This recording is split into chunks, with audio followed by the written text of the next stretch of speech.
Our study session. Okay. All righty. Councilor Green and Councilor Majuk.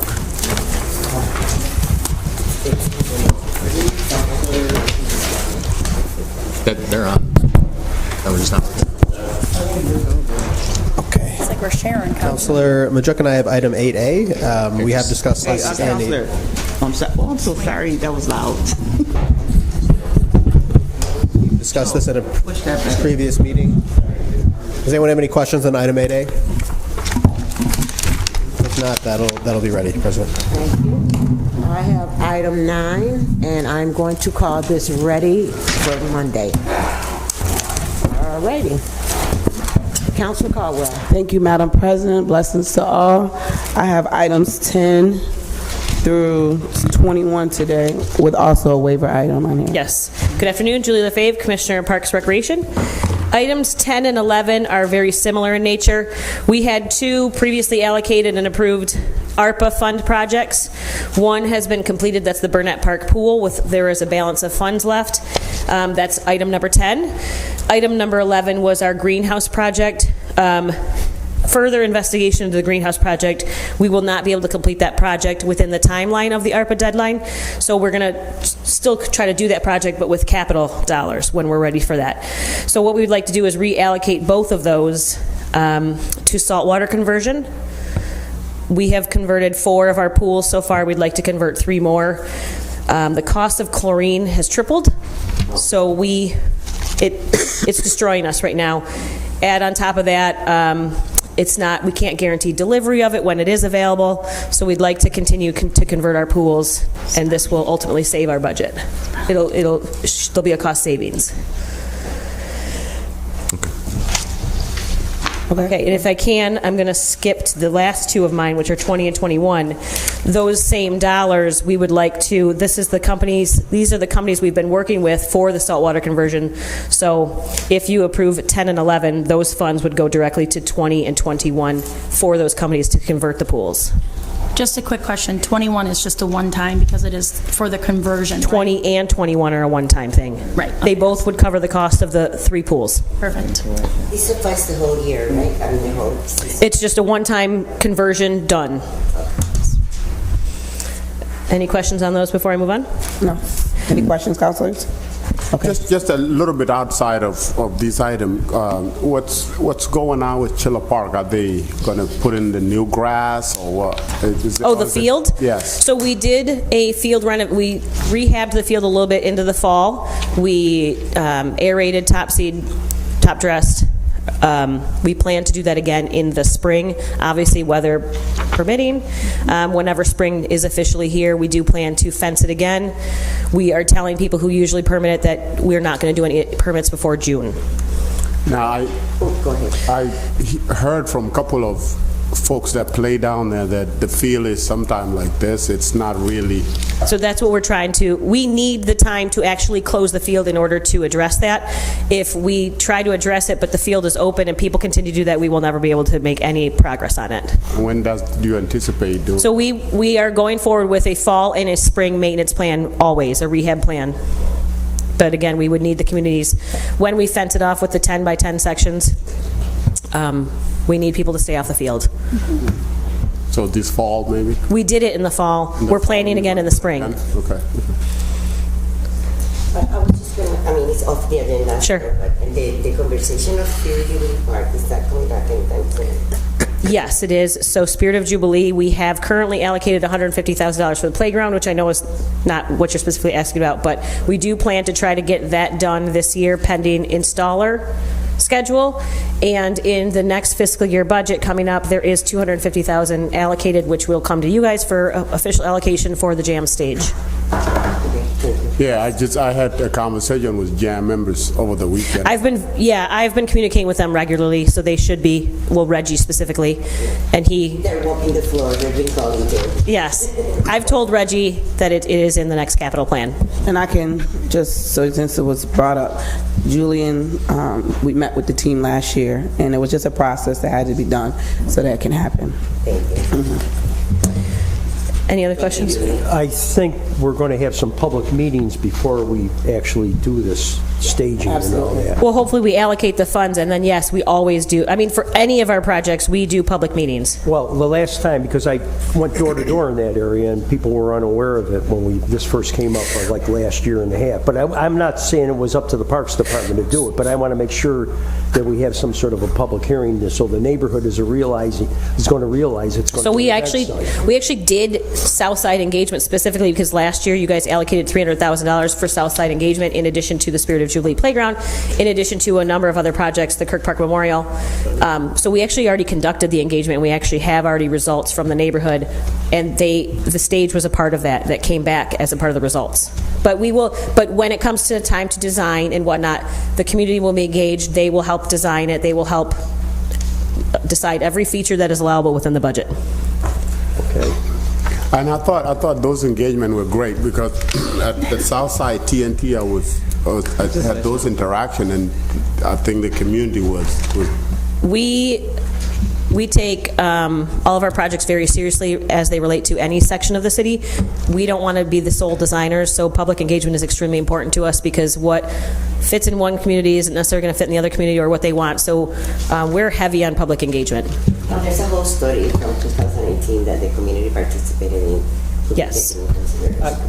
Just not to belabor the point, but I know you do everything you're supposed to do as far as engagement and putting up the stage and all and that, but I'm talking about the actual logistics of having 4,000 or 5,000 people, maybe, descend on a neighborhood that's a residential neighborhood, just so those folks know that that's going to happen if we put that stage in there, because we're going to use something. We're going to use that stage if we put it in there. Correct.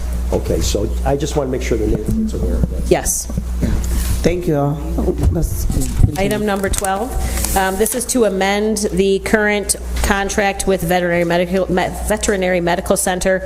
Basically, we are exhausting that current set of funds for emergency care for animals, both from dog control and animal cruelty. So this is both budget, the parks budget and the police budget, to both increase. I think it's by $3,000 each, so a total of $6,000 increase to get through the end of this fiscal year. We actually, when's the police department just going to take over the whole, why are the parks still paying for it? That's just the way it went through. It's still been a hybrid model. The Parks Department pays for the shelter care, the cremation, and the hospital care. All staffing, day-to-day operations are currently under SPD. So it's a hybrid It is. situation? Yes. Are you comfortable with a hybrid situation like that, Commissioner? We have open lines of communication between Parks and SPD, so we are doing Very fine. good, very good. Items 13 and 14, last year, you remember, we brought to you guys a trip for the kids to Hershey Park. This year, we would like to take them to Six Flags.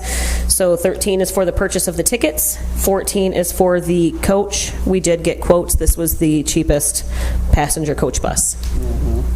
Can Council Gathers go? Of course. Any questions? 12 kids is in there, right? Any of the kids who are active participants in our community centers are welcome to go. What, 10 seats? They all want to take.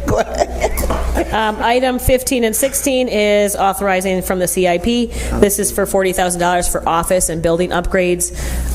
We have a number of new staff that are coming in. We have 2 forestry technicians. We have a new grants person. We have a trails person. We will hopefully have a therapeutic person. We need office space for them to work. We need an environment for them to work in, so it's just building modifications. Items 17 and 18 are to approve capital improvement. This is for vehicle purchases. Again, we continue to add staff, and Parks Department is an extremely mobile department, meaning we have to get around the community, so this is to purchase vehicles like an Equinox or so, and then also we want to get passenger vans so we can get our community center kids and our seniors out more in the community. Yes. Okay. Item number 19 is I'm requesting an agreement with United Vending Services. I would like to have an ATM at Clinton Square, a hardwired one inside the ice rink, and then as well as one that we could put out for any time there's festivals, anything. There is no cost to us, but we would make $1 per transaction. So I have a question. This was not put out to competitive bidding. Is there a reason for that? We called anybody that we could to schedule meetings. This was the only person who was interested. So within the city of Syracuse, for instance? Yes, and there were no banks no banks did it. We called all the vending companies because we have a good list of who works because we already know the logistics from every single Clinton Square festival there is. Okay. We called all of them. We met with them. We felt it was in line with vending ATM services. Okay, thanks. And that dollar will be coming because of the space use, or how is? Well, so when you use an ATM that's not associated with your bank, if anybody has used one, it says, do you accept this fee? So we would get $1 of that fee that they're accepting. United Vending would get money as well. Where would that money go to, Julie? We would want to set up a Clinton Square maintenance account so that way the money can go right back directly into Clinton Square. We have a number of repairs that need to be. So our festival is used, or our Clinton Square is used year-round. It gets heavy use. There's repairs that need to be made, so I would like to take that and put it right back into Clinton Square. Wouldn't it be in the general fund? Like, it would have to go into the general fund. So we have trust accounts. We have various accounts. I mean, we have all of our.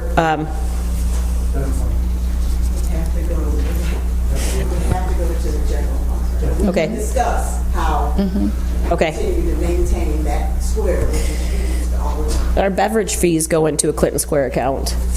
Probably shouldn't.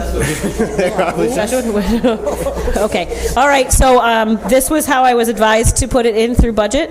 So if it needs to be corrected, I will get it corrected. But we have done this similar. Okay. Okay. Okay. Any other questions? Okay. Any other questions on that, councilors? Thank you. And 20 and 21 we discussed already. Okay. Okay. Oh, I'm sorry. And with Councilor Caldwell's approval, we'd like to introduce by waiver on Monday's study session and agenda.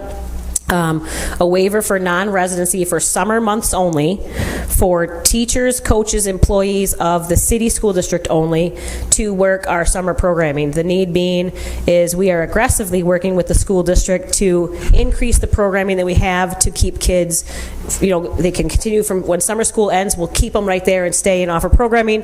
The problem is the Parks Department, we are not able to hire enough qualified candidates who have that skill set. These teachers, these coaches, whoever already have relationships, especially you think of coaches if we want to do a sports program or an art teacher, we want to offer more, but we struggle to offer the amount of programming that we would like to without having these type of candidates.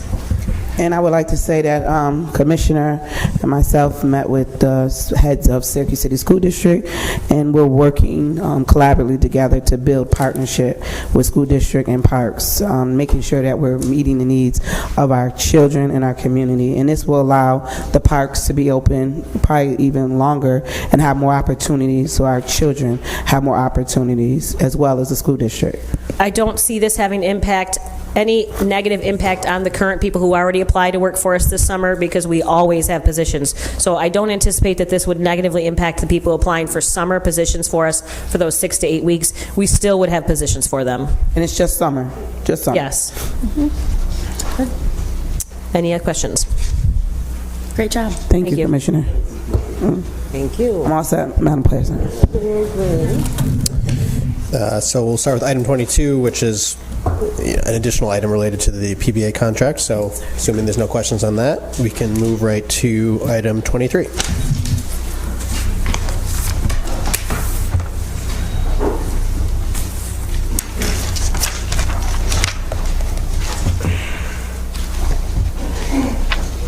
No rush. Yeah, it is.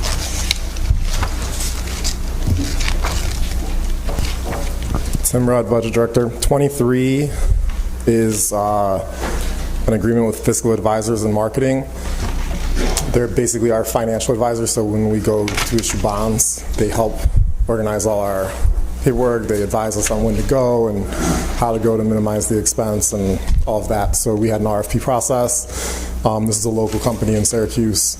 We interviewed with them. They seem great. So they will be a new vendor. But any questions on that? They get paid via the bond proceeds, so there's not like we're paying, but when we go to market, they wrap their fee into the financing. This is the first time we're doing this, Tim? No, we had another company that was our advisor. For as long as I remember, they got in a little problem in Rochester, so they didn't respond this time.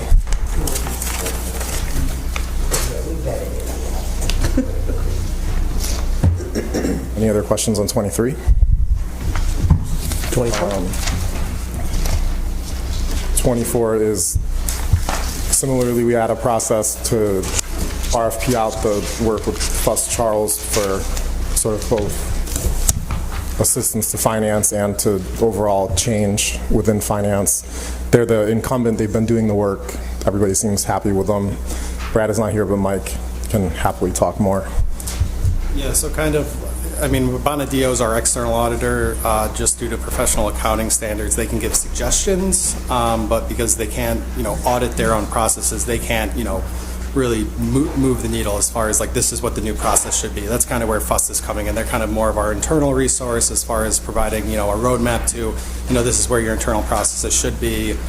So that's kind of the special project part of this agreement. And then additionally, they are helping us with our daily operational work. We're at about 50% capacity in our, BOA department. So they're helping with that daily work. We have, I think, 3 open accountant positions. We're looking to fill the accountant 3 position, and then have some internal transfers into the accountant 1 and accountant 2. So we are hoping to be fully staffed, but until that, and we kind of get those people up to speed, this is kind of helping us in that intermediary period. Any other questions? FUS is also the only local company that responded to this RFP. So this outfit we hired first, it was to help our people prepare for the audit by the deal, correct? And so how far along are we? You had about 6 positions open or something like that, 6 or 7? Yeah, between. So how far along are we in filling those positions? So the accountant positions, I think we're well on our way to filling those. I know we're having some issues with the county as far as just the exam and civil service. As far as our Department of Financial Operations, we are interviewing a couple internal candidates for some of those internal positions. Yeah, I guess, does that answer your question? Well, I don't know. Was this without competitive bid too, right? The original contract was. This did go out to bid. The only other company that proposed was based out of, I think, Illinois, okay. Out of the Midwest. Okay, because the only thing I'm a little concerned about is this looks like it's going to be just a regular thing. This is going to be some $300,000 or whatever they decide to pay us until we're going to be filled up in the... I don't think that's the intent. I don't think this is... Well, I don't know if it's the intent or not, but I mean, that's something we've never done before, so... until last year. Yeah, no, and I think it's really to try to get our accounting in line. Obviously, I think we've gotten draft financials from Bonadeo, so the external audit should be, coming to a close soon. And, the goal is to make sure we're issuing that in December going forward, since I think we all agree that, a February deadline isn't acceptable. Mike, to Councilor Hogan's point, we're allocating $300,000. If we fill those positions, would we then reduce the scope for FOST and not spend the whole amount of money? I think, the amount of work from a special project standpoint with our expected kind of software transition over the next, 12 to 18 months with the HCM, building out a new ERP system, this is where we would look to FUS a little bit more. As far as that daily operational work, we wouldn't look for them to do that. We're going to be doing that internally, whereas kind of that special project stuff, it's a 100-person firm, a lot of different expertise there.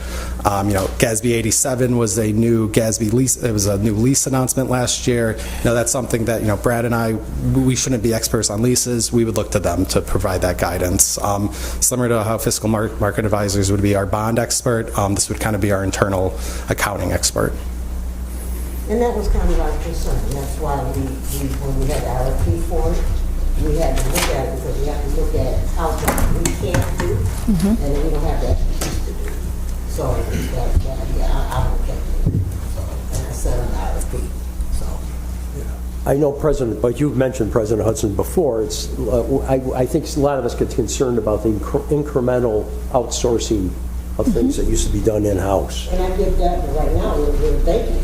Right. So we can't keep up with Well, all of this. yeah, right, exactly. And I think we have vacant positions in a lot of our city departments. And I would, I'm a little worried with the changeover in personnel and everything else that we're not filling those positions. I wonder how aggressively we're... And I would, last year was the first year we had an audit that we had no material weaknesses or significant deficiencies, which I think that was the first year, we kind of got it right. All those prior years, we had multiple material weaknesses, multiple significant deficiencies. So even though we think we were getting it right, we weren't getting it right. Whereas I think this is helping us, get it right for the long term. Or $300,000 a year. Yeah. Any other questions on this item? I guess just to add to it, and I think you've all spoken to it, but I'll just say it one more time. It says that the money is to support ongoing needs, which you just mentioned. We're down 3. We hope to fill them. That's great. And then also provide technical expertise for a special one-time project. So I guess for me, I would have liked to see the breakout, like how many hours is this special project? I mean, you just use them as much as you have them available. Do you anticipate needing the 300, like I think Councilor Green said? Like, what does that look like? Yeah, I'll have to kind of regroup with Brad, and we could provide that breakdown. Okay, that'd be helpful just to understand, just so we know with the outsourcing. What is getting done? Yeah. And how many empty positions, because I think that's the critical part for us. When we talk about trying to get the work done, we don't have the people to fill the job. Then when you talk about the county process, going through the counties, whatever they do. Civil service. And then you don't have people that's going to fill it. And then when we get our RFP, we literally have some RFPs where we have one person apply. So we're not getting what we think we should be getting for when we're out putting it out here. So just put that out here. And let me ask you this, to piggyback on what Councilor Schultz was asking. So do you, at this point, would know all the special projects you'll be engaging with, or is that something that come up and have some variables along the way? It's really an ad hoc basis. There's a couple, major software projects and just our internal control narratives that, that's what we're working on currently is just, we're accepting a check. How is a check being accepted at Parks and Rec versus how is a check being processed downstairs? Trying to figure out all those differences between all of our department processes, centralize those, get one process. So that's really what FUS is working on right now as far as that special project is this internal control narrative. They've been meeting with every department, how is grants reporting happening in parks, how's it happening in police, kind of consolidating, centralizing that. So, this is how we do grants reporting. We want one standard process. Just because this lives at parks or this lives at police or fire, it should be one process. It shouldn't be a little bit different because it's in a separate department. So right now, this is the special project FUS is working on. And we have the opportunity after the year to not extend the contract. Yep. Anything else? Thank you, sir. Item 25. This is from Verizon.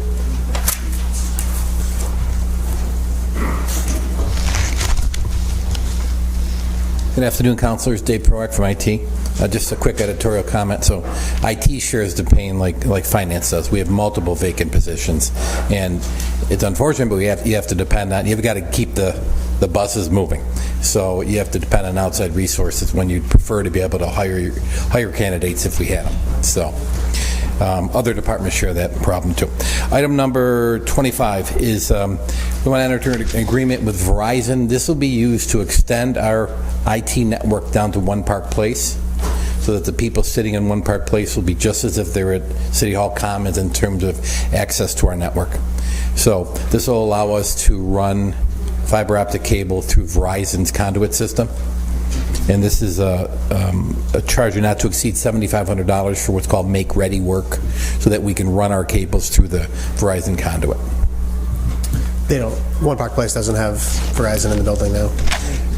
They do, but if we could get it from any number of carriers there, but when we pay for the rest of our life down there, this is a one-time fee for us to run our fiber through Verizon conduit. Then there's no more expense from that point forward.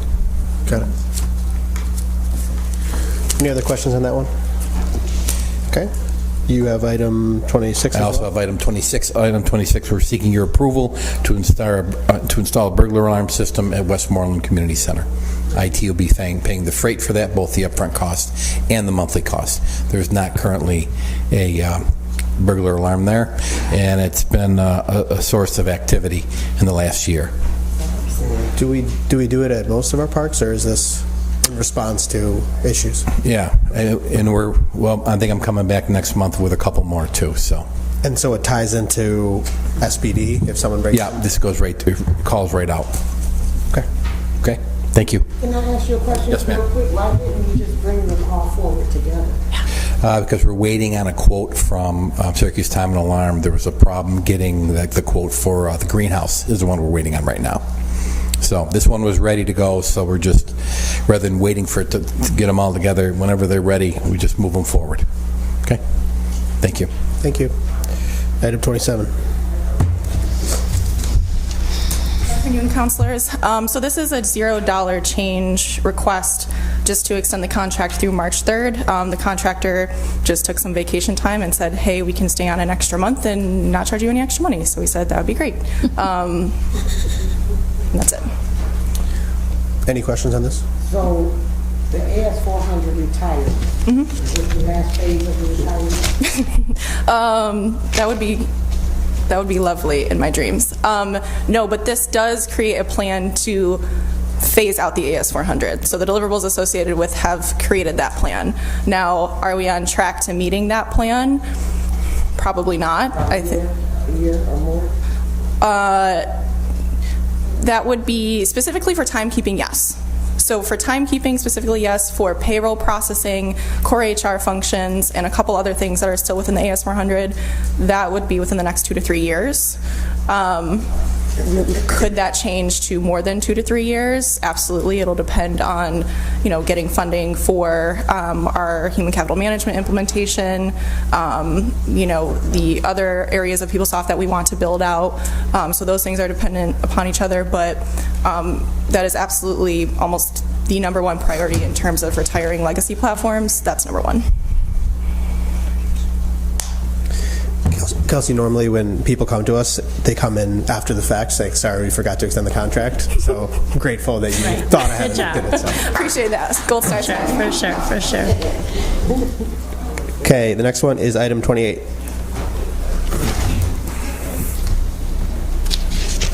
Good afternoon, Councilors. Janet Burke, the Director of Research. I am here to ask your permission for us to transfer hardcover council books from they're over in City Hall Commons in storage, and we're going to transfer them to the OHA, and they're very happy to have them. They're happy to have them? They are. They are. Hogan, you're going in a museum. I do have to commend research for doing the work to find out how we go through the process of getting rid of them. Not getting rid of them. That's kind of basically giving us opportunity to still have them and No. not get rid of them. Yeah, we have them. We have them, of course, in the clerk's office, have them in the council office, and several of the departments. The mayor office probably got books. Everybody got books. But these are like zoning. I think it's inside your booklet. Zoning and their move. They're trying to get more storage space or more space. And Getting rid of us. I'm sorry. That is not my understanding, although I don't know what their future plans are. I think they actually want the books. And they'll be properly maintained, and, I think that'll be a great place to have them. Thank you. Thank you. Item 29. That's a place to collect this, right? Good afternoon, councilors. Matt OJ, Commissioner of Assessment. We've just got one role change item today, asking the Common Council to authorize change of the last 2 assessment rolls for the property at 3020 James Street. This is a nonprofit. It's the former American Legion. 2 years ago, I believe, we re-subdivided out the telecommunications equipment into a separate property because that's not, exempt and wouldn't benefit from the exemption. That somehow didn't leave the exempt portion of the property, remained within this property. So we're going to change the roll to reflect that. The property owner didn't notice because the property was exempt, so no taxes were being assessed anyhow. But we're going to correct that physical discrepancy and move forward. Questions? Okay. Thank you, Commissioner. My last item is item 30. My last item is item 30. This is an appointment to a vacancy for the CRB. So this is an at-large appointment, and we have put forward Bryn Lovejoy Grinnell, who formerly served on the council and has a law degree, and who I think would be a nice addition to the CRB. So any questions on this one? Okay. Thank you, Madam President. Councilor Gavin. Thank you, Madam President and fellow councilors. I have items 31 to 49.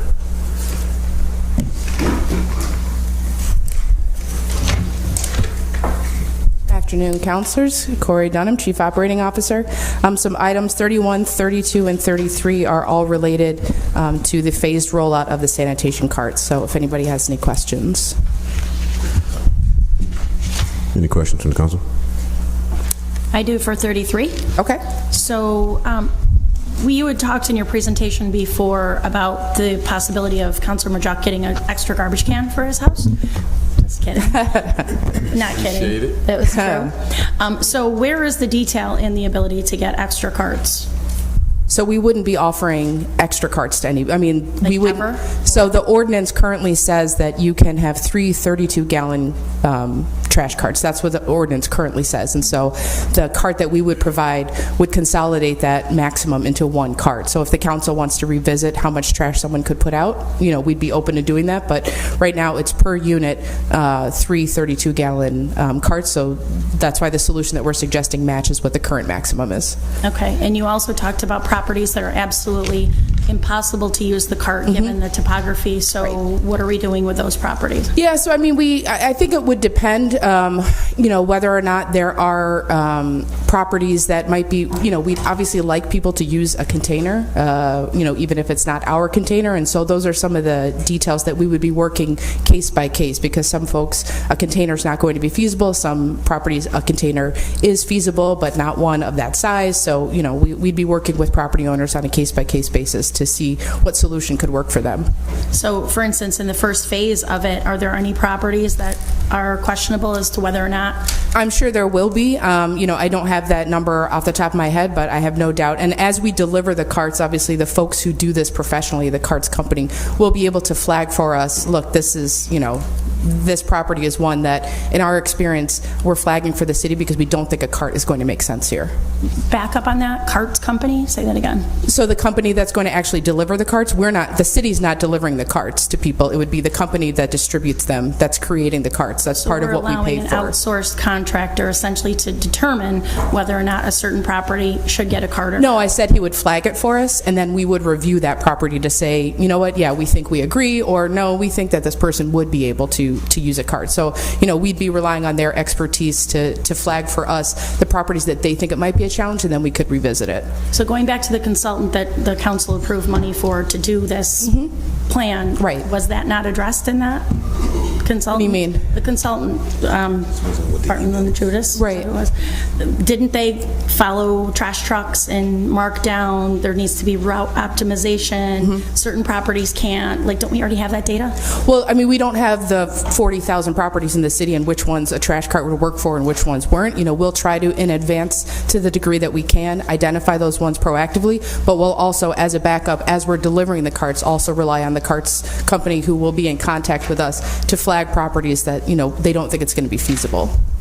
So I guess I just don't know what we're going to be telling constituents right now with a person that currently has never had a garbage can because it's impossible. We just have to tell them just wait and see, that we'll figure it out. DPW will work with them to find a solution that works for them and for the program. See, I would like to see something in the legislation. This was a concern that's been expressed to me by other people. And I think we've talked about this. Is that the folks who are older folks or frail folks or people who are at disabilities not being able to handle these things. And you said many times that you're going to find a way to do something about that. Yes. So I would like to see that incorporated in the legislation. In the legislation that DPW would have a program? Well, yeah, a program, a phone number, something like that, so we can make sure that these folks are taken care of. So, it does say at the end of the letter, individuals who require special accommodation should contact the Department of Public Works as soon as possible after receipt of the notice, which I think... is that incorporated in the legislation? I didn't see that. I think that is, but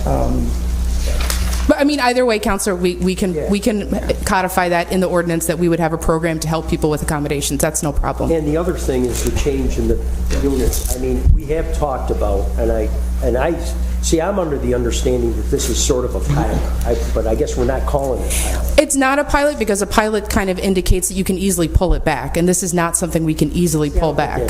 This is pulling back a pilot. I get like it's a pilot. We're going to work out the issues that might arise before the rollout. So that's why we're calling it a phased rollout, because either way we're doing this, but we want to use phase one to learn the lessons. Whereas a pilot, when we hired JSK to clear sidewalks, if that didn't work, we would just tell JSK to stop doing it altogether.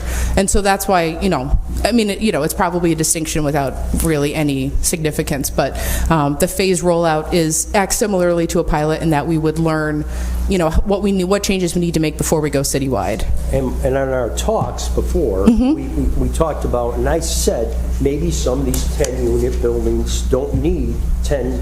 Correct, right. But my understanding, maybe it was a false understanding, is that we would go by unit, we'd go by building, and just sort of like have some sort of correspondence with those. Do you really need 10 units, 10 containers for your 10 units? Can you get away with 5 containers?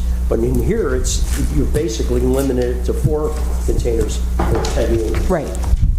And then if they don't comply, obviously they'll be cited, and then somehow there's going to be some sort of communication saying that they got to have a private hauler, correct? Or abide by the city's ordinances with regard to trash. I'm not.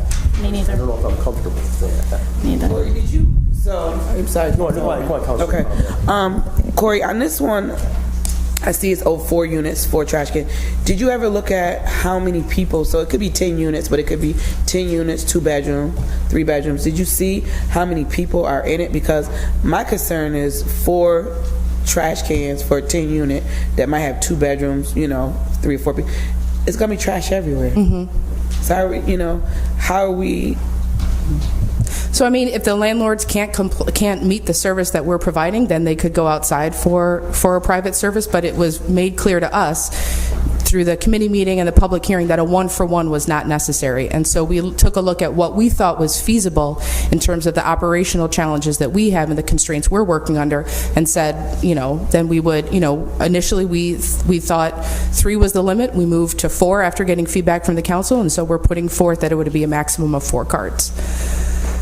I guess a follow-up question to that, Corey, is I see, trying to have like 10 trash cans in the front of a 10-unit apartment. It's kind of, it doesn't, and 10 recycling. It doesn't so look, be 20 doesn't total. Look good in terms of cleanliness. But how did we determine that 4 per 10 unit was good enough? What kind of data did we use? So we looked at the constraints that we're working under, and that we think 4 is a manageable amount for our staff to accommodate. So in terms of staff, not the volume or any other data that was used to figure out. It's really impossible to anticipate the volume of trash that a property is going to produce, given that tenants change, their needs change, ownership changes, the amount of occupants in a property changes. So, we can't base the program on how much trash is being generated at that particular time, whether a property is occupied, or they have some vacant apartments, or suddenly a family moves in, or this is for single people. That's why we want to keep it consistent across the board and not base it on how much trash each place is generating. Corey, do we know how many of the 10 units in the city have a dumpster currently? So there's no way for us to really know that unless we did a survey, because nobody notifies us. They just don't put, what's that? Or a pilot. Nobody notifies us that they don't need our services anymore. They just don't put something at the curb. I'd be willing to go to all the properties in the first district and check off little boxes, because I know off the top of my head which 10 units already have dumpsters and cans. Sure. But if they were provided a city service of 4 totes, maybe they would change their mind. Is there a maximum number of carts our trash services can handle for the entire city? What do you mean? You can't do more than 3,000 carts for the whole city. Like, what's the number of carts needed for the whole city right now? So, I mean, we don't have a, limit citywide. We're talking per property, per stop. And so to have 20 carts at the curb is about 5 parking spots. That's just not feasible. And so, we wanted to try and find, and we're open to working with the council, but trying to find a balance between still providing this service for these commercial apartment buildings and the needs and limitations that we're working under from an operational standpoint with DPW. So, we're open to having the conversation, but I would ask that we have it soon because, we want to get these carts ordered so that we're still able to roll the program out before winter hits. So we still have, a phase 1, and then we want to move citywide, and we need to start putting in the orders for carts. So again, I'm open to conversations with council about coming to a solution that makes sense, but I will just also say that time is of the essence. I thought you already had carts. So we have a certain number of carts, I thought you said 3,000. but we're doing, so after we did not entertain the pilot with the private hauler, we expanded the number of routes that we're going to do because we're going to be covering more of the city because we have to accelerate the timeline of the rollout. And so we need to order more carts because we only ordered that initial rollout, and we want to cover more streets in this phased rollout, in the first phase. So back to this trash. So if we have four trash cans and there's trash out there, so who's gonna cite? I just don't see how that's gonna work. So it would work similarly to the way it does now. If somebody has an illegal set out, then there is a assigned employee at DPW who cites illegal setouts. Our sanitation crews cite illegal setouts, and then we issue a ticket to warn the person this is an illegal setout, put it back from the curb, or else the city's going to come and pick it up and charge you. Pick up the trash. They wouldn't at that moment, but they would after they issue the ticket. The city has 24 hours to pick it up.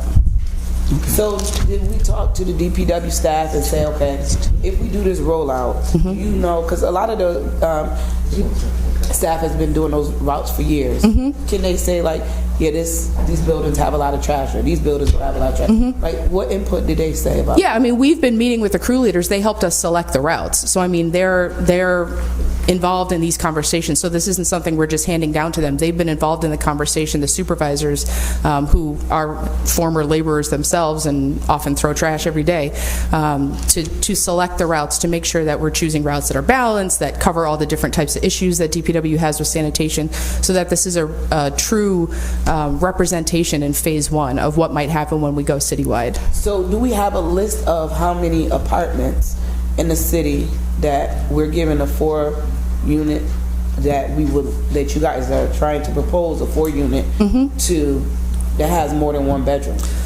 So that changes dynamics if there's more than 1 person. I think we would have the per unit count. I can say in terms of properties, it's 370 properties that would be impacted, and then I can certainly get the unit count.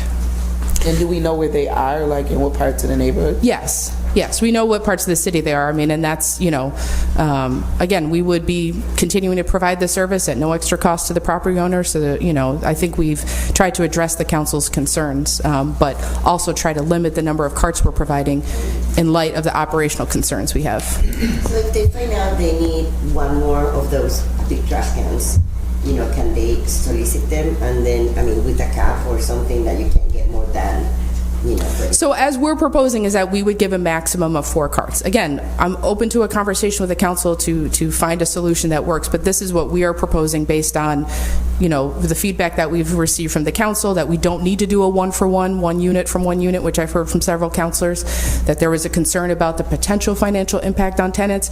So we are continuing to provide this service for 5 to 10 units, but we do need to limit the number of carts. So as proposed, we're saying a maximum of 4 carts.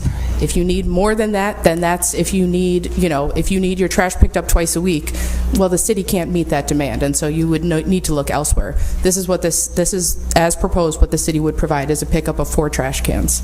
Corey, and as it would be, I think it would be a mutual feeling for all the councilors that the idea of cart for those of us that are able, it's a great idea. I, for one, this trash can, I'm looking forward to it, right? We don't want to lose sight of that. That's a good thing, right? I would appreciate it personally, right? Now, going forward with these multiple units, I just to agree with other councilors, it might be a good idea to do a pilot with this big unit first to see where they are, to see if it does 4 even works. Just try it. 3 months.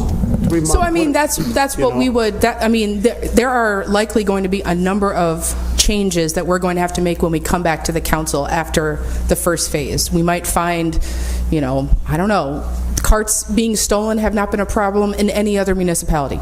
Maybe there'll be a problem here. Maybe, I can't even anticipate what might change, but no doubt there will be things that we learn in phase 1 that we return to the council and say, before we roll this out citywide, we have found that this doesn't work. And so we'd like to change this ordinance in order to... I'll let others speak. I think where we have trouble here, it seems like putting this in, it's more close to permanent than trial. You see, I think it's good to be transparent all the way. Let's try it with big unit first, because I think with single unit, single families, I think no issue there. But just do a trial with this big unit. I think that's where we all have. Would have been a good phase. I like that. I think phase 1. Yeah. So but we need big unit first. We would need a change in the ordinance in order to enforce that. That's what we talked about earlier on in leadership. So I think that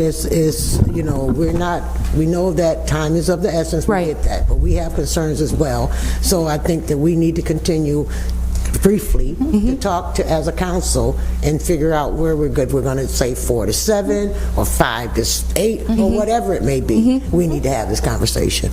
Yeah, I'm open to the conversation, absolutely. I sort of agree with President Hudson. I do agree with President Hudson, but there's urgency here. Why is there urgency? Because we need to order the carts in order to roll them out if we want to roll it out in May or June. First phase. No, we don't, because when we initially had the pilot, it was going to be about 3,000 properties. Now we're talking about a lot more properties than that. We're talking about 20% of the city.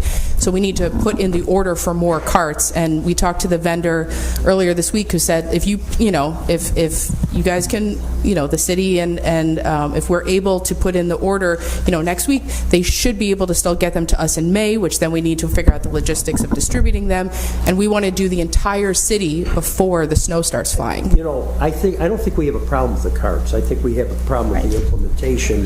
I've gathered that. You've always been perceptive. Yeah. I just got one logistical question. Yeah. I want to direct it to the commissioner. We're going to instruct our people, because we're going through this whole phase, they are all going to go to the back of the truck, use the lift, right? Yes.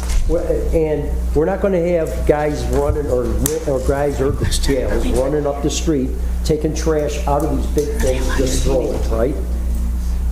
Or are we? They should not be. No. What happens if they do? Yeah. I mean, we're investing in all this, and I saw DPW workers come up here. One guy had 2 shoulder operations, 2 knee operations, a neck operation, everything else.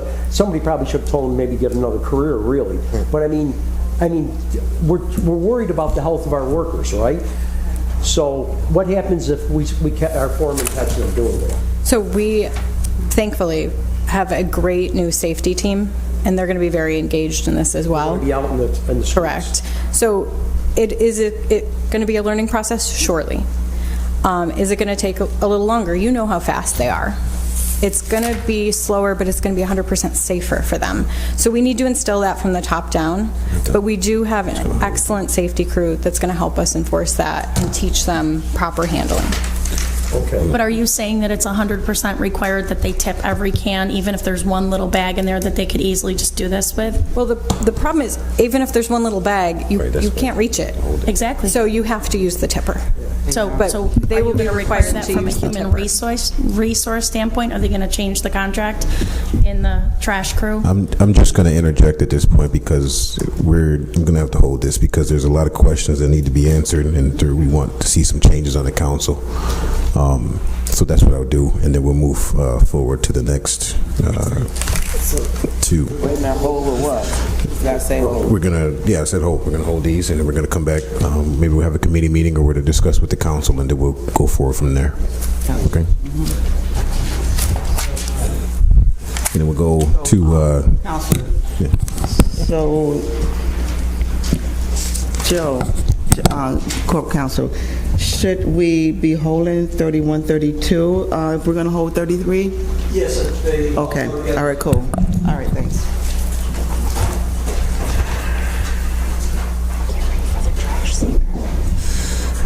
We have 34 and 35. Okay, it's not needed. Yeah, hello, Rich DeVesti, Fleet Director.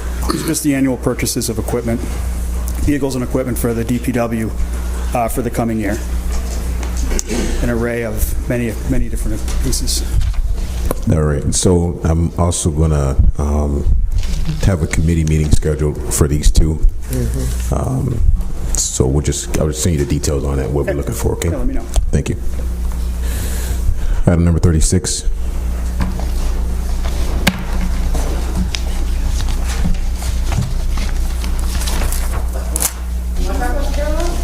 No.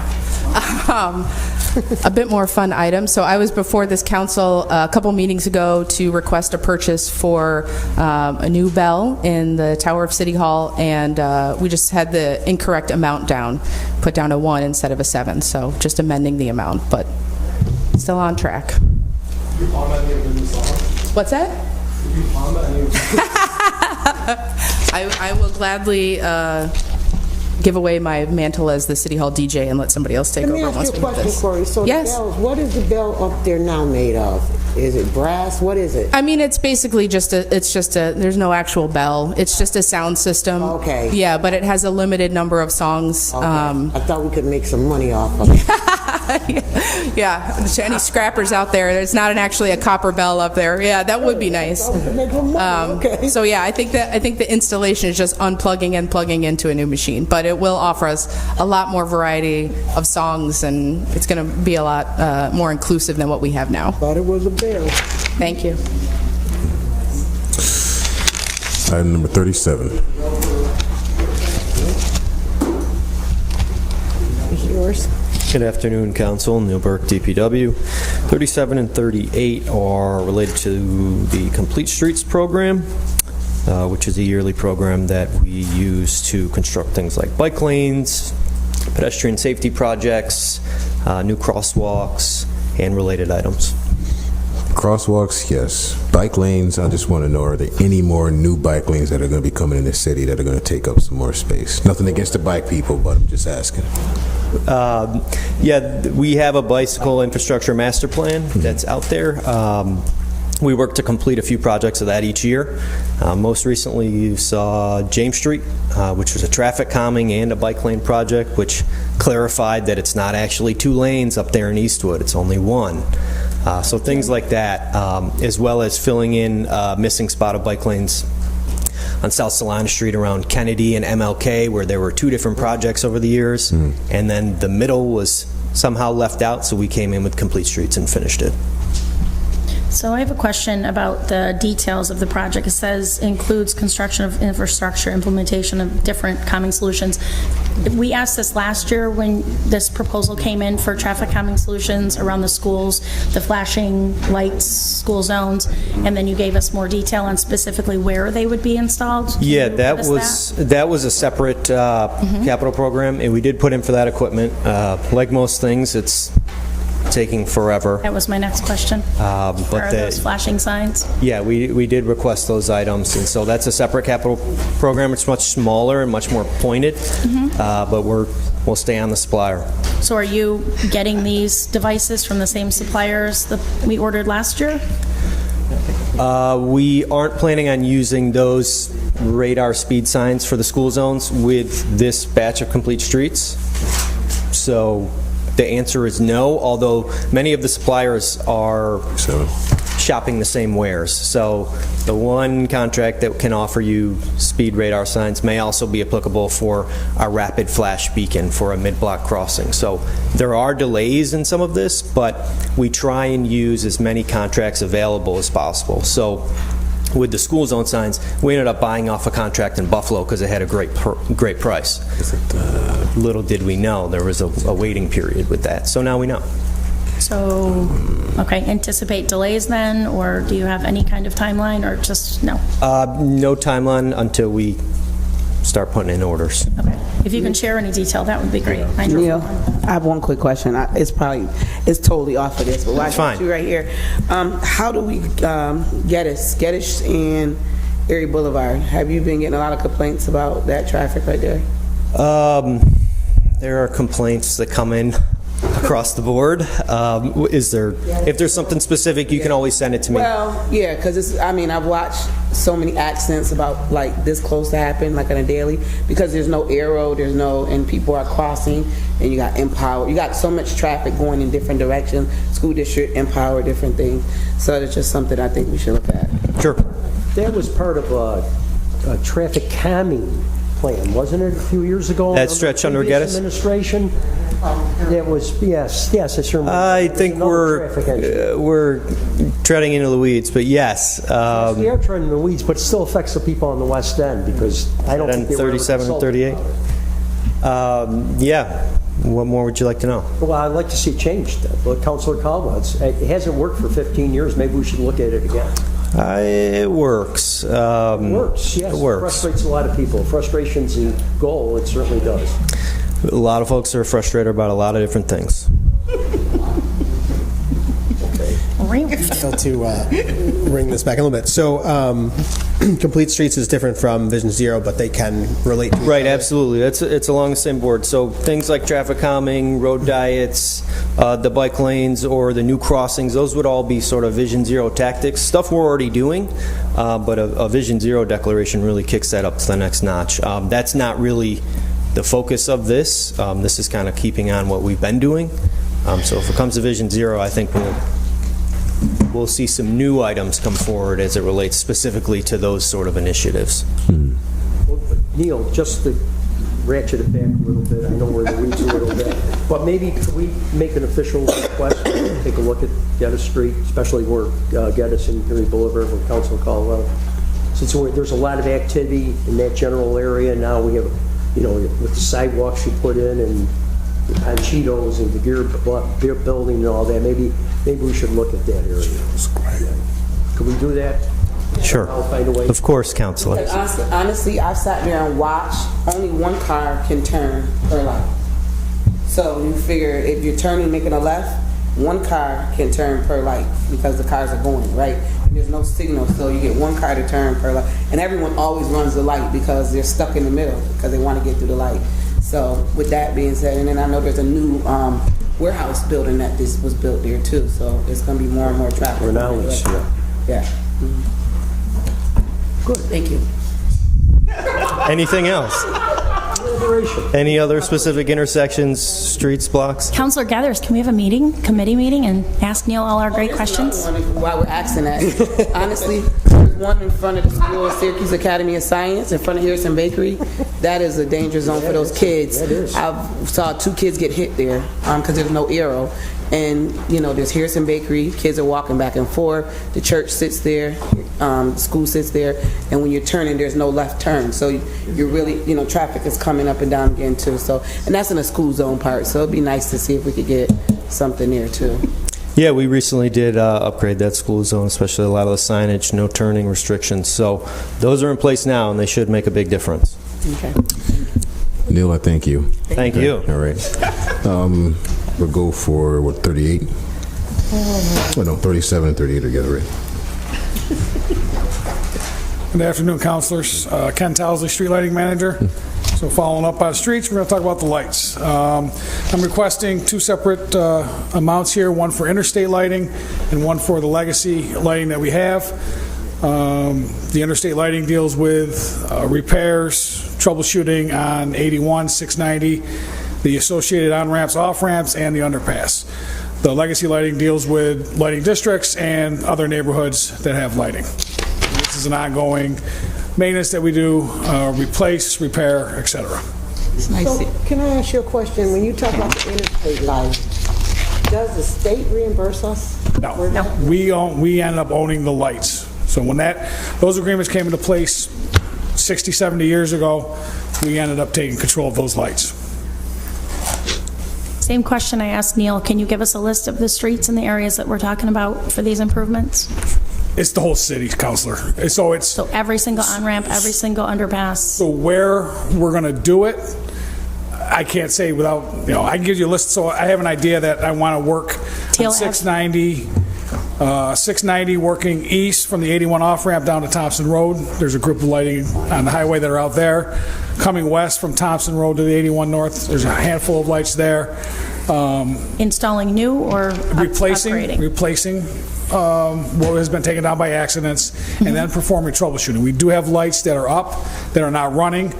Now it's a matter of why aren't they running? And we have to get traffic control involved, shut down lanes.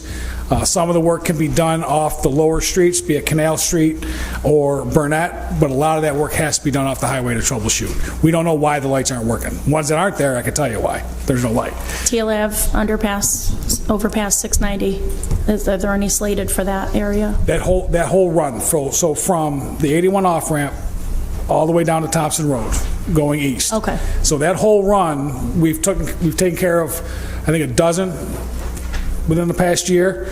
Now it's a matter of getting in there and replacing those that have been hit by accidents and troubleshooting those that aren't working. So if you make that run, you'll see about a half a dozen lights that are up. They have a light, they don't work. We don't know why. We have to get on the highway to do it.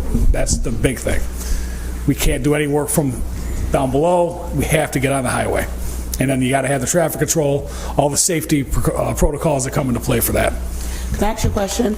So you know the lighting as you come into this, like at nighttime, you come into the city coming from like east, how to replace the lighting, which makes our city look beautiful at nighttime. What is that, the upgraded lighting that we're trying to do for everything? So yes, so ideally what I want to do when I replace, I want to replace with those exact same poles, same fixtures.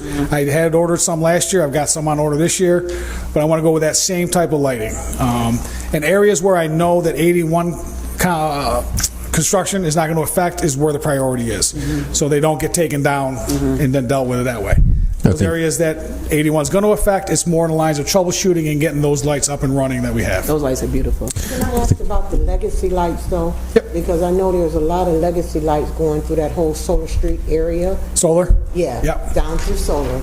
So what I'm curious to know is, I knew at some point when those lights went up, Destiny was in charge of paying for them in some form or fashion, correct?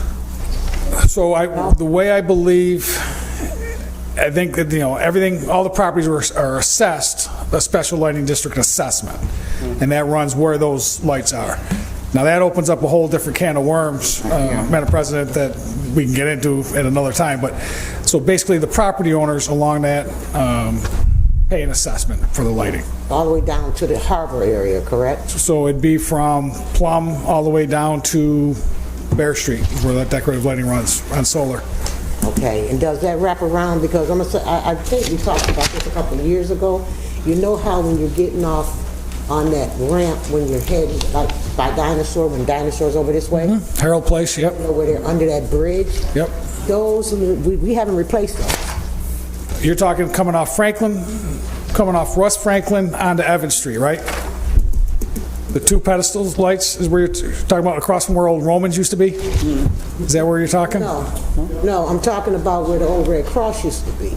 You know where Red Those lights have been changed. Okay. Those have been changed to the LED. There's one fixture there that doesn't work. We have no power to it, and we brought National Grid in. We spent a day trying to find where this thing gets fed from, power from, and we cannot find it. So we're going to have to do more investigating on that. Okay. But yeah, those lights have been changed over, yes. Okay. Thank you. Thank you. Don't forget about the ballpark, the lights. Yep, that's part of the project coming up. Oh, the spin tech.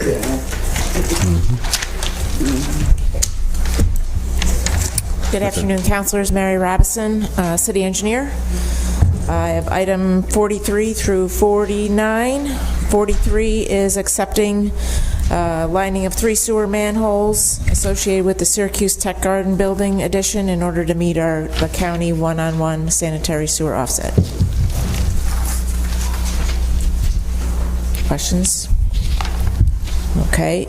Number 44 is authorizing an agreement with CNS Engineers for the Pedestrian Safety Action Plan Phase 2 project. This is the design fee, preliminary and detailed design, for a total cost not to exceed $279,000. This is a TIP project and is 5% local share, 95% federal.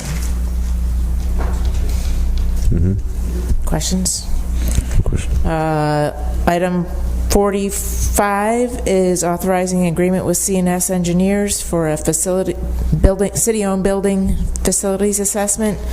This is not to exceed $200,000, and this is like a phase 1 of the project where we're doing the cursory walkthrough and visual inspections and report. And then I'll come back to you for the phase 2, which would be an in-depth inspection of the facilities that are in need of repair. And then we'll get a report. And then we'll get another report, yeah, and a detailed list of like capital improvements needed at those facilities. And this did go through the RFP process. There's a typo in the agenda. Okay. 46, 47, and 48 is the West Genesee Street Mill and Pave project from Salina Street to the Western City Line.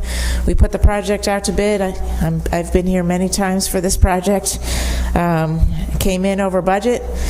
So we're asking for an additional $2.863 million for the construction and construction inspection phase for a total TIP project of $12,922,000. The good news is they're funding it 80% federal, 15% Marchicelli, and 5% local. So on a $13 million project, we only have to pay $646,000. And I like that. Upon acceptance of this, we would... Hudson likes the Marchicelli. I know she does. She gets so excited about it. So upon approval of this, we would go through the award process for the contract that was bid to the low bidder and start construction later this spring.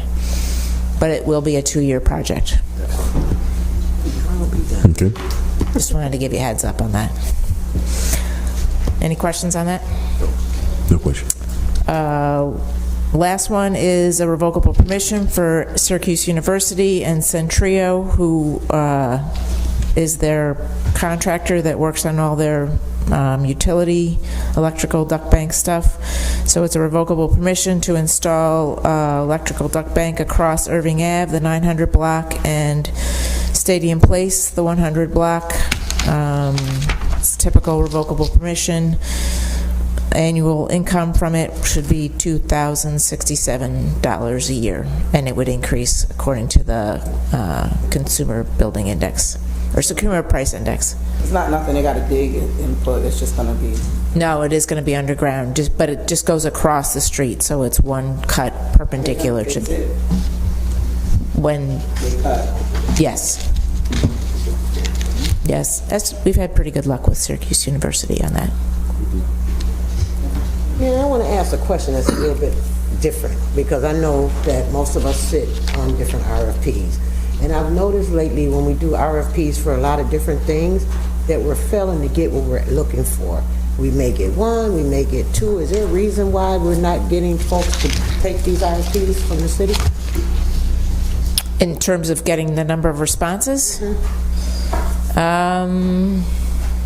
I haven't really looked at that, so I'm not sure. I was looking for Tim, and he's not here, because I really want to know why we're not getting what we used to get when it was RFPs to put out. The ones we've done recently, I think we've been getting pretty good results. I think on this one we got 5 or... The buildings one, I think we got 5 or 6. Are you just talking to engineers? I'm just talking about in general. We might get the last one. We had, who is it? Where are they? We had 1, I think, came through. So I'm just curious. We have one for Arsenal Park, that hydraulic study. I think we got like 8 or 9 or something like that. So yeah. So we've been doing. I don't think we've been having a problem. So we had how many on our last one? 2, maybe 2. Right, so they come in weird. You have to look at what type of service we're getting low responses on. Okay. So a little bit outside of this, Mary, when do we see the Colebrook stuff coming? Is it this or next? The next meeting, I just have to verify that seeker is a type 2, which I think it will be. So next meeting? It's on my list to do that this afternoon or tomorrow. Okay. And submit it for the March, whenever the first March meeting is. 10th? Is it? Huh? Yes, the 10th. Oh, I got it right. I think so. Pretty good. Thank you. Thank you. Thank you, Mayor. Thank you, Madam President. And I know Councilor Hogan is just waiting patiently. President Hudson, thank you. I have items 50 and 51. 50 is basically we're just reallocating some money from the Emergency Solutions Grant to rehouse people from one entity to another entity. I don't know if there's any questions. Mike? Yeah, happy to answer any if there are. Going from the rescue mission to the Salvation Army, right? Correct. Basically, and both entities are okay with us doing it, so. Yeah, in fact, both are wanting this to happen. Rescue Mission right now has run through, Rescue Mission mostly focuses on individuals, Salvation Army on households. Rescue Mission's able to do what they've got with what they need to do with the money they have, and there's a waiting list of about 27 households currently for Salvation Army that this money will be able to serve. As long as we're able to house those folks, housing vulnerable. How many we have? Like, I think the last thing he had is 3,800 people are housing vulnerable in the city. I don't have that number off the top of my head. I know that this particular funding would, the 27 households that are on the current waiting list have about 127 people that make up those households. So if there are no questions, I'll say this is ready. 51 is a special permit for glass repair. Thanks. Entity. Commissioner Collins, real quick, do we know when Oxford Inn is going online, or is it online? Not online now. We're in regular communication with them around their construction. We're talking specifically about the new site on Erie Boulevard. They are, because of the different funding sources, there's some time delays about when certain projects, parts of the project can start. Because they've got along with the facility for housing for the congregate area, they also have administrative offices in there, and they're doing a number of apartments as well for elderly, frail, homeless. And So those people now, where are they? Did we push them to the rescue mission? no, they're still housed where they've been. They haven't moved out of there yet. So and they'll stay there until the new place is ready, which I can get an update for you on that. Thank you. Sure. Thanks, Mike. Thank you. 51 is a special permit. It's the glass repair shop. We're all set. And Jeff, with zoning and everything else? For auto glass repair replacement. Okay. And I'm in favor of this, so. All righty. Thank you, President Hudson. Councilor Juck. Thank you, Madam President. I think the police has fewer items than the fire, so we're going to let them go first. Sorry. So nice, Counselor. Don't ever say I never did anything for you. Thank you, Councilor. Right. So 58. 58, I'm Rich Shaw, First Deputy Chief of Police. With Blue Line, it's an agreement with Blue Line Research LLC for SWAT team training. So this is an item that came before the council once before and was approved. We wanted to switch to the Blue Line company so that we can be consistent with training that's already been done in the police department. I brought Lieutenant Conklin with me, head of our training division, if you have any questions on why we wanted to make that switch. Yeah, I think last time when we hear, one of our concern was just the light itself. Are we still taking the necessary precaution? Because I think that light, like if shining on somebody's eye, can almost blind them, right? Am I talking about the same? No, this is something different. This is Okay, just all right. training for don't worry. working with the SWAT teams. I just got one question. What was the purpose of the change, if you don't mind? It's for consistency because they already trained our whole department from in-service. Lieutenant Conklin, all right. I am, so I'll Good afternoon, councilors. Right. Ben Conklin, Syracuse Police Department. So over the course of the last year, we have rolled out some updated tactics for room clearing or solving problems inside of buildings to patrol. And we want to keep continuity throughout the department. So in that vein, we're going to use the same company to evaluate and then implement new tactics for the SWAT team. So I'm supportive of this, is fine, but related, Chief, do we go outside the city if another municipality needs our SWAT team? Do we do that? Do we go outside the city if another municipality requires assistance? If they ask for our SWAT team? assistance and we can provide it, we will, yes. Okay. I mean, that's just something related, and it's related. I remember hazmat with fires the same way too, where I think we do that, which is good. We should be a good neighbor. We should help them, but I don't think have an intermunicipal agreement in place, so we end up not charging them. We do. Okay. We do. As a matter of fact, it's probably still wet, the ink on it. Okay. The last sheriff's department leadership started that ball rolling, and every municipality except one, maybe in the county, has signed on to it. Okay. Perfect. So you. I got a dumb question. Okay, and I'm just going to say it. Does SWAT wear a body cam or no? Yes. We do. I was actually the last one without one, being in an administrative position, but I've got one as well. So I was the last member, and we've all got them now. Oh, okay, wasn't so dumb after all. Thank you. I have two questions. Actually, I have a statement. Those are new badges. These are. I can tell they just shining. Both of them. I was like, dude. They're the 175th badges. Oh, okay. This is our regular badge here. Okay. Yeah, because yours is shining. I was like, Yeah, these are special for just this year. It's 175th. You didn't need a glass. Right. That's right. It's the 175th anniversary of the police department. So we partnered with the union and provided everybody with a badge. Do we get one or no? Oh, gosh. those are nice. It's still a Do real not badge. give Counselor Gathers one. I was just asking, just wondering. Process to get it. Okay, all right. Are those permanent? Just for this year. Oh, okay. Those are nice. What do you do after? Keep them for posterity or? Nice. They're shiny. Now the second question is, they're nice. Like I had to take my glasses off. But the second question is, it's the rollout. I'm not sure if you could answer it, or is this a Corey answer? With the new rollout, with the and I'm asking it because I got to come back to you for something else. So based on what you answer is how I'll come back. Setting me up, you saying? Yeah. Yeah.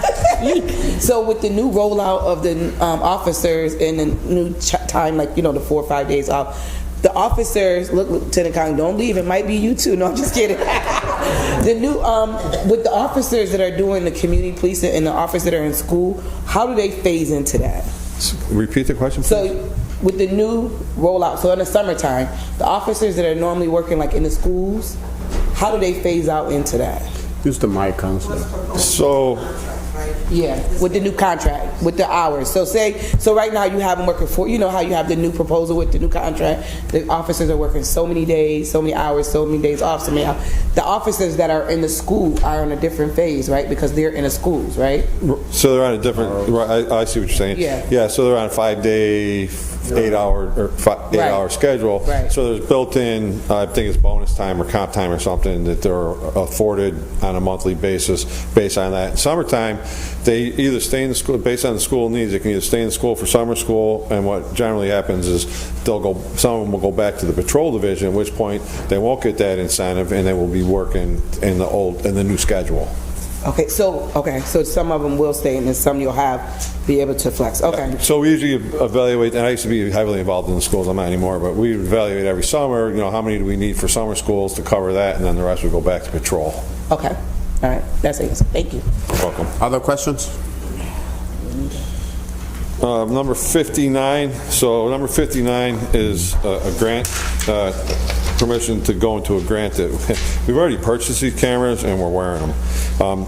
We're a sub-recipient from the Gifford Foundation for $117,000, which covers 24 body-worn cameras and the cost for 32 months out of a 36-month contract. So the police department's going to have to cover the last 4 months of this. Somehow this slipped through the cracks, and we were supposed to come to the council ahead of time, did not, for this particular program. So now that everything's in place, we need an ordinance so we can pay this bill. Chief Schaaf, you could have kept that to yourself and just said application and agreement. Now you're just telling us okay. Hey, listen, transparency is the new word. Love it. Love it. Thank you. Love it. Exactly. And for that, you are forgiven. It wasn't me. All right. And then, I think that's it, right? 60? Oh, in the number 60, we have $70,000, which is a capital budget item. We just need permission, ordinance, so that we start spending that, and it's for scanners for the parking checkers. Their equipment's breaking down. And it's all of them are writing tickets by hand. So this is something that's in the budget. We just need the ordinance so we can start spending the money. And this would be enough money for all the checkers? So the parking checkers, some of them have them and some of them are broke. There's more than enough money in there to that, and probably we're looking at getting additional ones. That's my point. Can we just replace all of, because they gotta all be on the same timeline, right? We'd like to keep the ones that are functioning in service and then replace the ones that aren't functioning, and then look at the money that's left over, that $70,000, and maybe get some more scanners out to the department. But we're in talks right now with Leah and talking about what's the best way going forward to get the best bang for our buck, to get more tickets done by the machines, because they're more legible. You lose less of them due to challenges and all that stuff. What's the lifespan on them? I don't know the answer to that.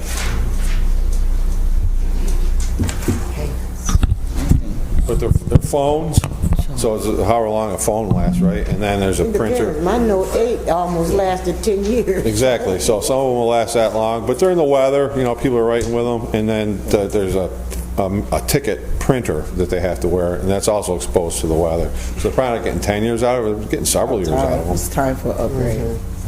Yep, just for the ones that are writing them by hand now. Yeah, it should be upgrade now. Somebody should be writing up. Is that all for you, Chief? That's it, sir. Joe, can I say something? Chief, I know you all submitted a letter that you thought was legislation, but per Corp Counsel, it wasn't. It was it's a communication, it's an executive, it is a presidential executive order to, do you want to speak on it, or do you know?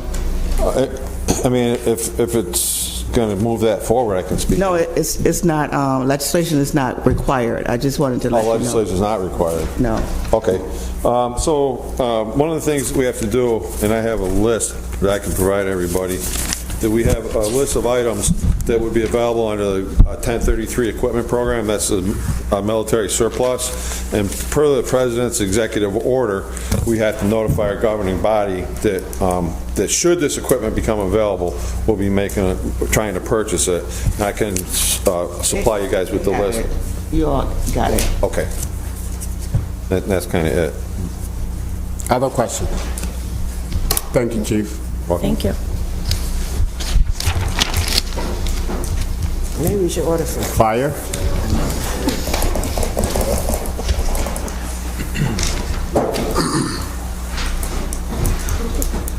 Good afternoon, Council. Executive Deputy Chief Rick Kisselstein. I have items 52 through 57. First two are regarding grants. 52, I was here for the last council meeting, getting approval to go ahead to try it for a grant for the AFG. The letter we got back, there was a mix-up. The letter we got back was not the appropriate reason for the funds. The appropriate reason is the one that I brought to you guys. It's for EMS training, to get more EMTs on the job, to try to get some of our providers up to a paramedic level.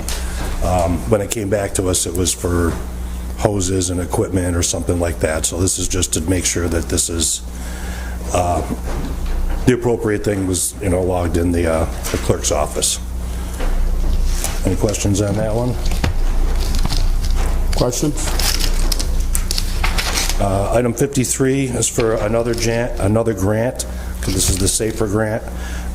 We're looking to have the SAFER grant pay for 20 new positions, 20 new firefighters for 3 years. That covers salary and benefits to the tune of roughly $9 million.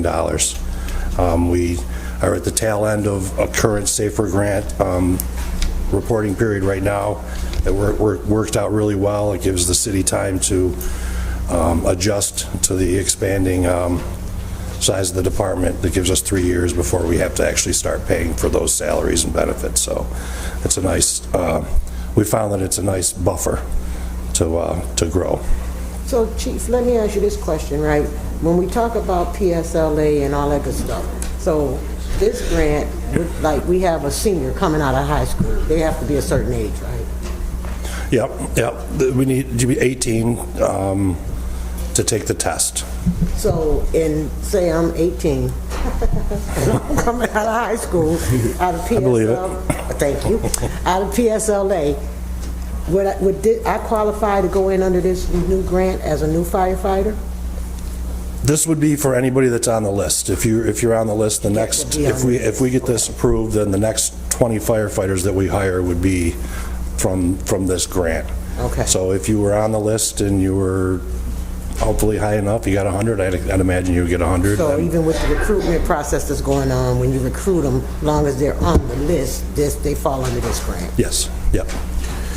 Chief, along those lines, due to retirement, how many vacancies do we have so far? Do you know? I think we're around 20-ish right now. Wow. Probably much more when we count how many staff positions. We lost 18 last year. We plan on getting through to January before we put a class on. That's what our hopes are. And by then, we'll get our numbers back right where we need them. Next January. Yeah, January 24. And how does that affect the day-to-day?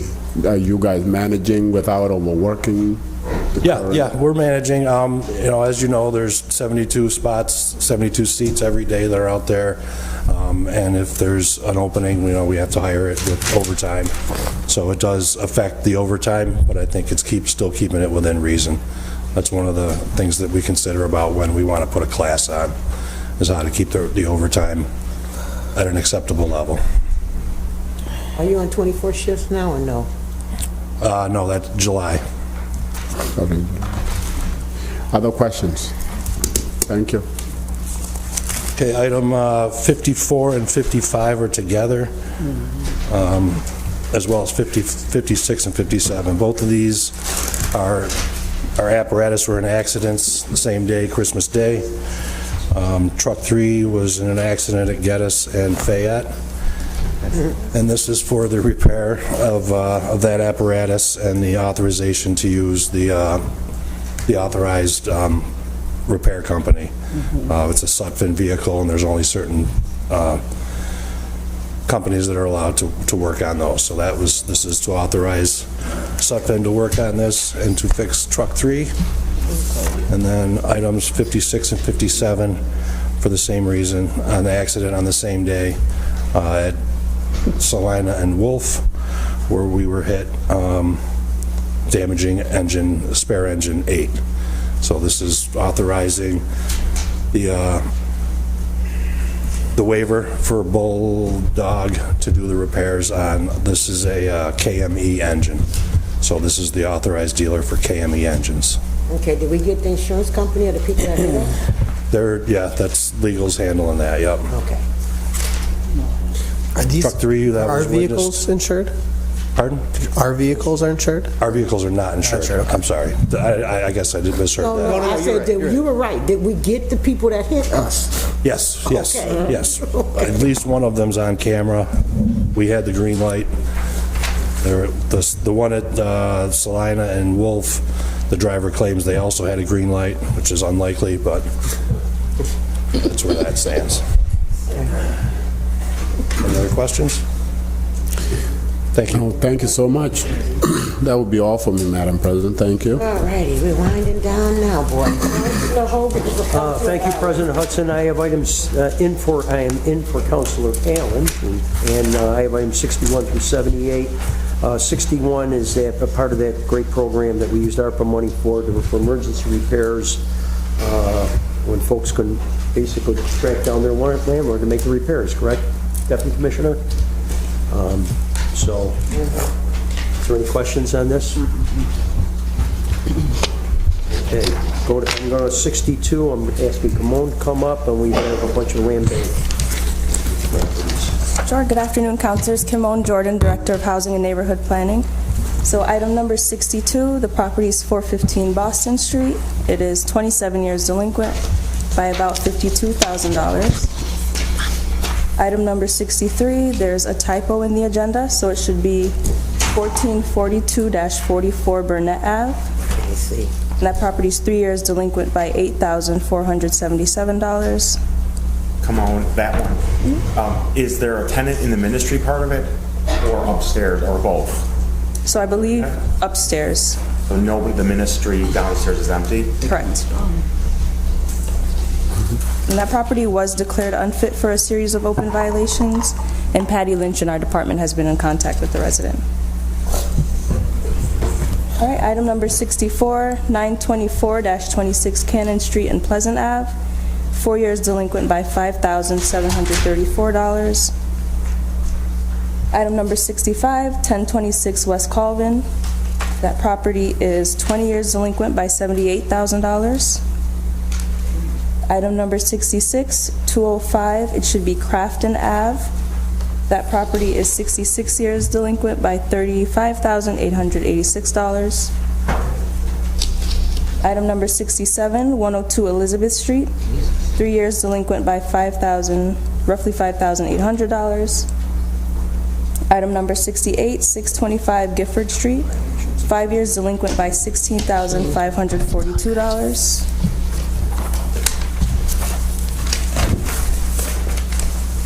Item number 69, 133-35 Hudson Street. That property is 6 years delinquent by $1,484. Item number 70, 118 Josephine Street, 3 years delinquent by $5,162. Is that one vacant too? Come on. Yes, it is. So we believe there are squatters in the property. Yep. The police have gotten them out a few times, I think, and reboarded it, right? Yes. Yeah. Thank you for your work with that. Item number 71, 445 Kennedy Street. That property is 12 years delinquent by $25,271, and it's been in previous phases. The owner is currently deceased. Item number 72, 230 Marguerite Ave, 20 years delinquent by $80,986. Item number 73, this should read 2619 Midland Ave. That property is 16 years delinquent by $73,366. Simone, can I ask you a question? Sure. The 73, 2619 Midland, it says it's delinquent by 23 years or something like that? So delinquent 16 years by 73. So NYB Ventures, have they always owned it, or did they take over ownership of it? Let me check. I do have property sales data with me.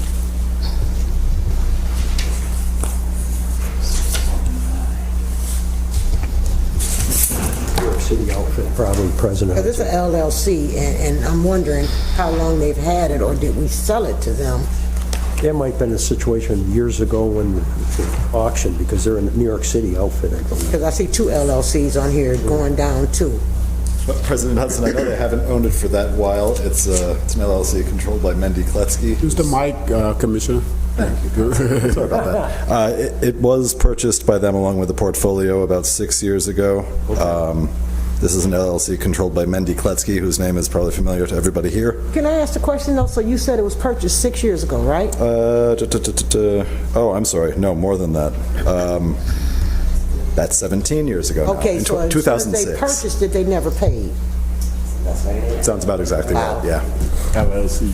It was an internal transfer a few years ago. Can we vote on it now?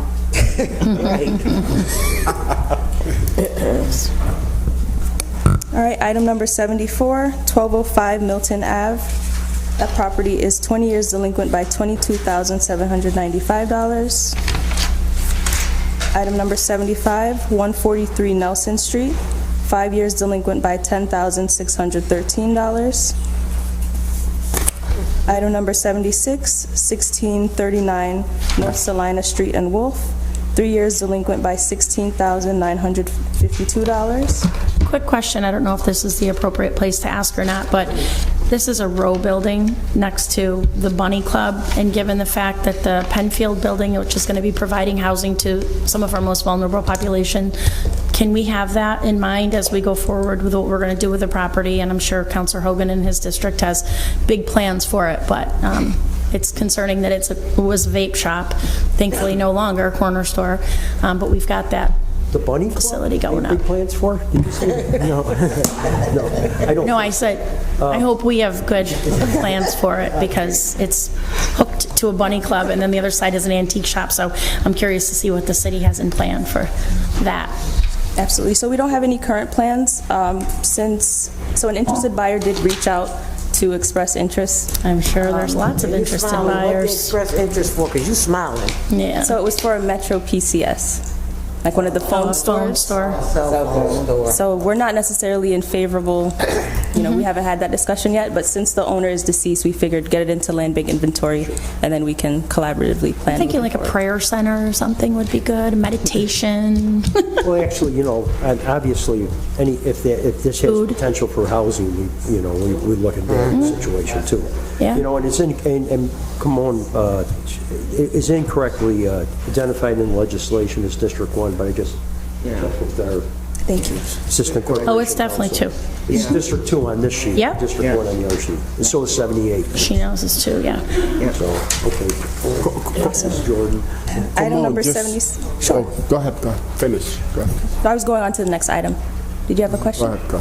Okay, item number 77, 906-08 Westmoreland Ave, 29 years delinquent by $20,626. And our final property, item number 78, 801 Wolf Street and Grant Boulevard, 3 years delinquent by $18,936. Also in Councilor Hogan's district too. But can I ask, do you have any plans for that as well, like demo and then use that big open space? I know Eric Ennis is here, and we've got the R&I and... Well, once it comes over the land bank, they'll assess, evaluate it, and look at it to see if it's a demolition candidate or yeah. Right. I mean, well, there might be new house. We might be able to put new housing in there. Okay. News at 11. Thank you for your great work. So, I got 3801 South Salina Street. Are you aware? Yes. What's going on with it? So that property is in foreclosure now. I believe we voted on it. 60-day notice has went out. It was in bankruptcy. The court dismissed their bankruptcy case, so we can proceed with foreclosure. Okay. But it is a brownfield, or has potential to be a brownfield. Right. So I think the land bank is waiting to identify funds before we transfer that over. When is that happening? Any timeline? No timeline currently, but I can follow up with you. 3801 South Salina by the old. I think it's near Aaron's. That area right there. Aaron's. Oh, the Aaron's building? Yeah. Oh, Salina and Bennington. Valentine, the corner of Valentine. cross of Bennington. Bennington? Yeah. Valentine. No, she said Bennington. Bennington. Yeah, Bennington. She said the old Aaron's, No, not all Aaron. but that's what she said. Bennington. Sorry, not Aaron's. There's an auto shop nearby, though. I think I've lost control. It's across from. It's across from Very Aaron. well. Okay. Across from Aaron. Okay, Councilor Caldwell. Yes, Councilor Caldwell. Thank you, Councilor Hogan. Other questions, Simone, as far as the rollout with, I'm not sure if I finished your question. I'm just trying to figure out the rollout as far as people being able to have zero down for getting back on their delinquency. That's not what you do, is it? It's Vicky, but In regards to tax trust? Yeah, tax trust. Vicky. Look, she tried to hide behind the pole. She is. She's hiding from you. Just question, I just want to know where we are with that. Can you send them back? We are working to roll it out. The first committee meeting for non-individual entities will be March 6th. So we're going to be allowing more property owners to participate, so not just like you and me that own our properties and we live in them, but people who are landlords, people who are corporations. But those are going to be reviewed by a committee to review that they are landlords in good standing. And so the 10% down has taken effect. I'm going to be working with Ruth Nee. The 10% now has been taken off, right? Yep, removed. So I should have said the removal of the 10% down has taken effect, as well as the extension to the 5-year term that you all voted for and approved. We've also reduced the interest rate down to, I believe it's 8.5% for owner occupied and 10.5% for non-owner occupied. And Ruth Nee and we've scheduled a meeting, I believe it's the week after next, to do a rollout of this so that it can be announced and communicated. Yep. Thank you. Let me ask a quick question on that before you walk away. So you talked about the owner-occupied, the non-owner-occupied. What about the LLCs? Yep. Well, they will be reviewed as well. The thinking is that LLCs can change their names so easily that it's likely that those won't be approved. Okay, good. Well, I just want to thank Ms. Jordan, Vicki. I mean, this is one of the key things that we do as far as affordable housing goes. You know, this is the meat and potatoes of actually getting properties back into the neighborhoods, repurposed, and we can house people. So thank you both. And I applaud you both because we've been talking probably for the last 6 years about reducing the down payment and taking away the interest because it was extremely high, and it's been that way for probably the last 20 years. Yeah, it was cost prohibitive for many people to even entertain a trust. Thank you. Thank you. So come on, what about 127 Fairfield? How's that? So we can touch base after the meeting. Okay. Yeah. Thank you, Camille. I like that. Okay. You're the best.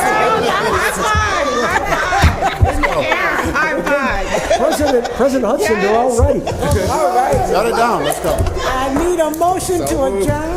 Motion made. Second. All right.